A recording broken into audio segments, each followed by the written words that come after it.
Well, hey guys, welcome back to Connect Groups. Here's what I want to do. I want to take a moment, do a brief recap. That way you'll have plenty of time to discuss this very important topic. So this past Sunday, we were looking at the idea of rest, something that I think as a culture we have failed in. One of the ideas that we've embraced in our culture is that the more you do, the better your life will be. The more you do, the more value you place on yourself, the more value you offer to culture, and even in connection to our relationships, that if we're going to truly be loving, we have to constantly say yes to people. And so it's led to this unsustainable rhythm that really is damaging every element of our culture. It's damaging our relationships, specifically our marriages and families. It's damaging our physical health. We're seeing people be stressed beyond what was normal years ago. People are just really burning the candle at both ends and it's burning them out. So it's impacting so many levels of our health, our mental health, our physical health, emotional health, and spiritual health, which is really the foundation of our life.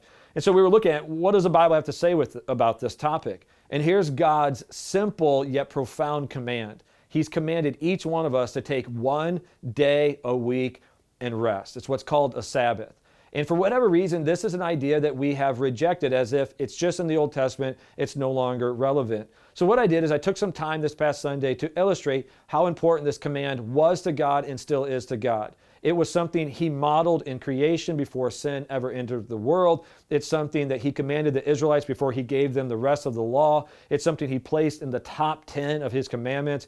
Even the way He worded it is that it was supposed to be a covenant forever. It's something that He has disciplined and still, I believe, disciplines. And it's also something that He has blessed and I believe still blesses. And the reason this is so important is that when we honor the Sabbath, taking a day off, it has like a waterfall effect in our lives that it starts to impact everything else.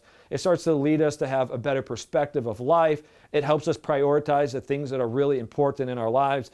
It's how we're designed to live. It's really how God wants us to. It's a gift from Him to us.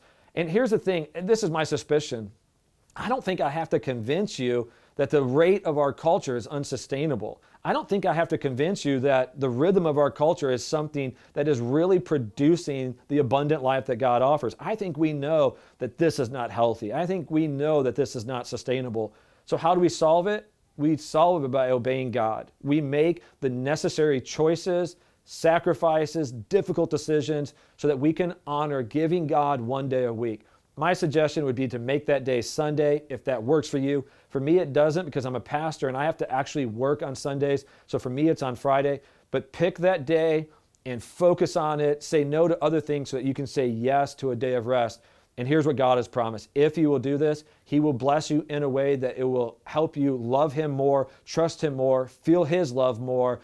And as a result, it's going to give you the true rest that God desires. So friends, I hope that you are challenged by this, and I hope you actually make the changes. This is a concept that's very easy to understand. It's easy to nod your head at, say, yeah, I should do that. And then it's also easy to absolutely rebel against. But I want to encourage you, don't do that because God commanded this because He loves you. Think about it. If there was ever a command that should draw your heart to God, it's this command, that He's commanding you to take a day of rest. Why? Because He truly cares about you in every capacity of who you are. I love you guys. I hope you all will take this seriously and start to implement a Sabbath in your life. I'll see you this Sunday.